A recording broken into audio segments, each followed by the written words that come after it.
Hello, నేను మీ శేషరావు.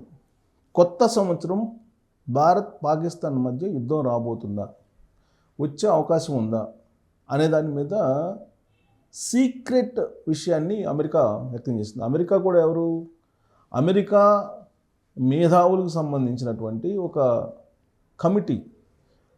ఆ committee announce చేసింది 2026 కొత్త సంవత్సరంలో భారత్ పాకిస్తాన్ మధ్య మరోసారి యుద్ధం వచ్చే అవకాశం ఉంది అనేటువంటి విషయాన్ని వెల్లడించింది. At the same time Trump ఏమంటున్నారంటే, ఇప్పటికీ 8 యుద్ధాలు ఆపేశాను, భారత్ పాకిస్తాన్ మధ్య యుద్ధాన్ని కూడా ఆపేసింది నేను, ఆపరేషన్ సింధూర్ ఆగిపోవడానికి తానే కారణం అని చెప్పి మరొకసారి మళ్ళీ ప్రస్తావించారు ట్రంప్. హమాస్కి సీరియస్ వార్నింగ్ కూడా ఇచ్చారు. హమాస్ తుపాకులు దించకపోతే తీవ్రమైనటువంటి చర్యలు ఎదుర్కోవాల్సి వస్తుందని చెప్పి హెచ్చరికలు జారీ చేశారు. మరోవైపు ఇరాన్ని ఆల్మోస్ట్ క్లోజ్ చేసేశారు. ఇవాళ ఇరాన్ పరిస్థితి ఏంటంటే, $1 వచ్చేసి కొన్ని లక్షల వాళ్ళ కరెన్సీ ఉంది, కొన్ని లక్షలు చెల్లించాల్సిన పరిస్థితి. అంటే భారీగా పతనమైంది ఇరాన్. Almost Iran. దానికి కారణం ఏంటంటే అమెరికానే ఇరాన్ని ఆల్మోస్ట్ సఫా చేసేసింది, ఇజ్రాయెల్ని పైకి లేపుతుంది. ఇంకొక వైపు రష్యా ఉక్రెయిన్ మధ్య యుద్ధాన్ని ఆపాలనేటువంటి ప్రయత్నం ట్రంప్ చేస్తూ ఉన్నారు. 2 రోజుల క్రితం దాదాపుగా 90% రష్యా అలాగే యుక్రెయిన్ మధ్య యుద్ధం ఆగిపోయే అవకాశం ఉందని చెప్పి ఆయన వెల్లడించారు. ఆ ప్రకటన చేసినటువంటి కొన్ని గంటల్లోనే ఉక్రెయిన్కి సంబంధించినటువంటి డ్రోన్ రష్యా అధ్యక్షుడు పుతిన్ నివాసం మీద టచ్ అయిందని చెప్పి ఇప్పుడు ఇంటర్నేషనల్గా పెద్ద హాట్ టాపిక్. అంటే రాబోయే రోజుల్లో రష్యా యుక్రెయిన్ యుద్ధం మరింత తీవ్రం కాబోతుంది. రష్యా అధ్యక్షుడు పుతిన్ నివాసం ఉండేటువంటి ఇంటినే డ్రోన్ తాకింది అని అంటే, ఉక్రెయిన్ డ్రోన్ తాకింది అని అంటే, మరి అగ్రరాజ్యంగా ఉన్నటువంటి రష్యా అంగీకరిస్తుందా? యుగ హట్ అవుతుంది కదా. అణువార్ దిశగా అది వెళ్ళే అవకాశం ఉంది అనేటువంటి ఒక భయానకమైనటువంటి చర్చ ఇప్పుడు ప్రపంచవ్యాప్తంగా జరుగుతుంది. ఈ న్యూ ఇయర్ వేడుకల్లో మునిగి తేలాల్సినటువంటి ప్రపంచం రష్యా అధ్యక్షుడు పుతిన్ ఇంటిని టచ్ చేసినటువంటి డ్రోన్ గురించి మాట్లాడుకుంటున్నారు. ఆ డ్రోన్ తాకడమే అణుయుద్ధానికి కారణం కాబోతుంది అనేది అంతర్జాతీయ సమాజ నిపుణులు భావిస్తున్నారు. వాణిజ్య నిపుణులు కానీ, లేదంటే దౌత్యవేత్తలకు సంబంధించినటువంటి నిష్ణాతులు కానీ, వీళ్ళందరూ ప్రపంచ వార్ అంచుల్లో ఉన్నాం మనం అని భావిస్తూ ఉన్నారు. ఇంకొక వైపు అమెరికా మేధావులు ఏమంటున్నారంటే, పాకిస్తాన్ భారతదేశం యుద్ధం కూడా రాబోతుందని చెప్పి హింట్స్ ఇస్తూ ఉన్నారు. అంటే దాని అర్థం ఏంటి? భారతదేశం ఇప్పుడు రష్యాతోటి కలిసి ఉంది, రష్యాతోటి వాణిజ్య సంబంధాలను కొనసాగిస్తుంది, అలాగే రక్షణ ఒప్పందాలను కుదుర్చుకుంది, ఇప్పుడు ఆయిల్ని దిగుమతి చేసుకుంటూ ఉన్నారు. కాకపోతే తాజాగా వచ్చినటువంటి రిపోర్ట్స్ ప్రకారం ఆయిల్ దిగుమతులు కొంతమేరకు తగ్గినాయి అంటున్నారు రష్యా నుంచి ఇండియాకి. కానీ పూర్తి స్థాయిలో వాణిజ్యపరమైనటువంటి ఒప్పందాలు అయితే తెగిపోలేదు. అవి తెగిపోవాలనేది అమెరికా కోరుకుంటుంది. భారత్ ససేమిరా అంటూ ఉంది. ఆ కారణంగా ఇంపోర్ట్ డ్యూటీస్ 50% భరిస్తూ ఉంది భారతదేశం.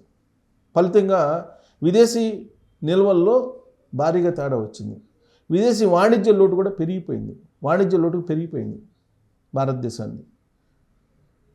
ఈ 2 దేశాలు, భారతదేశం అలాగే రష్యా, ఈ 2 దేశాల గురించి డెడ్ ఎకానమీ అని చెప్పి ట్రంప్ ఒకనొక సందర్భంలో వ్యాఖ్యానించారు.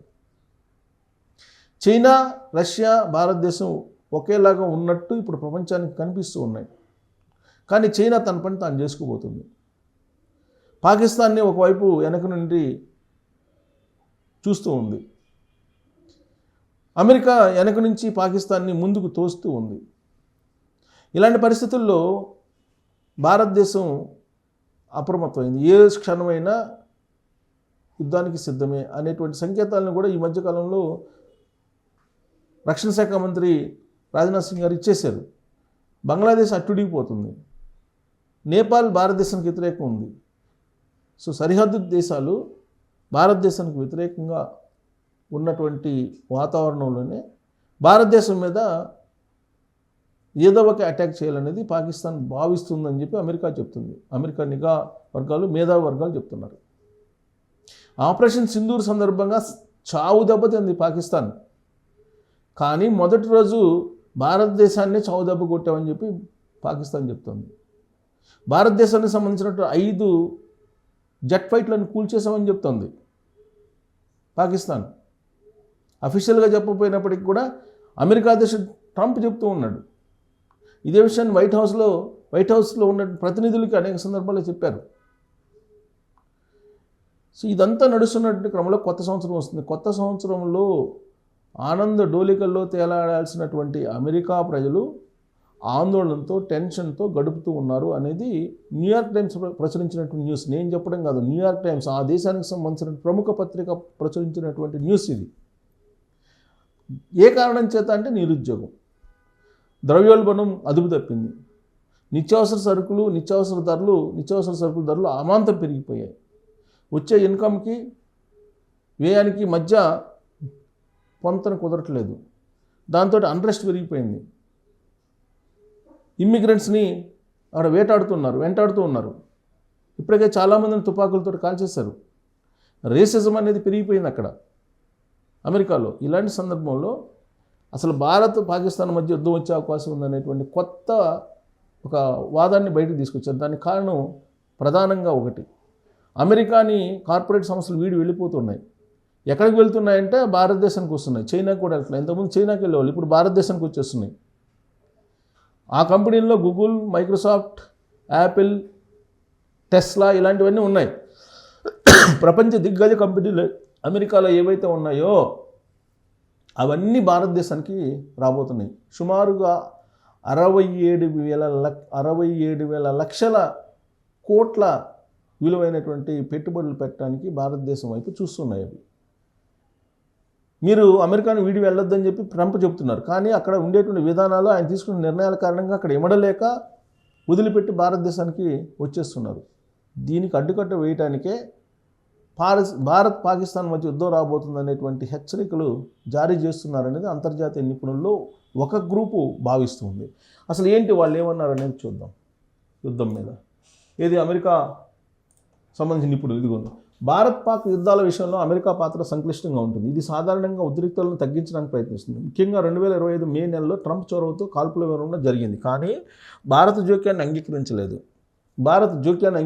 ప్రస్తుతం అమెరికా థింక్ ట్యాంకులు 2026లో యుద్ధం జరిగే అవకాశాలను హెచ్చరిస్తూ దౌత్య జోక్యానికి ప్రాధాన్యత ఇస్తున్నాయి. అంతే భారత్ పాక్ స్వయం నిర్ణయాలపై ఆధారపడి ఉంటుందని అమెరికా తెలిపింది. అమెరికా విధానం మధ్యవర్తిత్వం గతంలో ముఖ్యంగా 2002లో అమెరికా ఇరు దేశాల మధ్య ఉద్రిక్తతలను తగ్గించడానికి ప్రయత్నం చేసింది. పాకిస్తాన్పై తనకున్న పలుకుబడిని ఉపయోగించింది. జోక్యం సందేహం 2025లో అమెరికా అధ్యక్షుడు ట్రంప్ కాల్పుల విరమణకు కారణమని చెప్పుకున్న భారత్ మాత్రం బాహ్య జోక్యాన్ని అంటే బహిరంగంగా ఒప్పుకోవట్లేదు.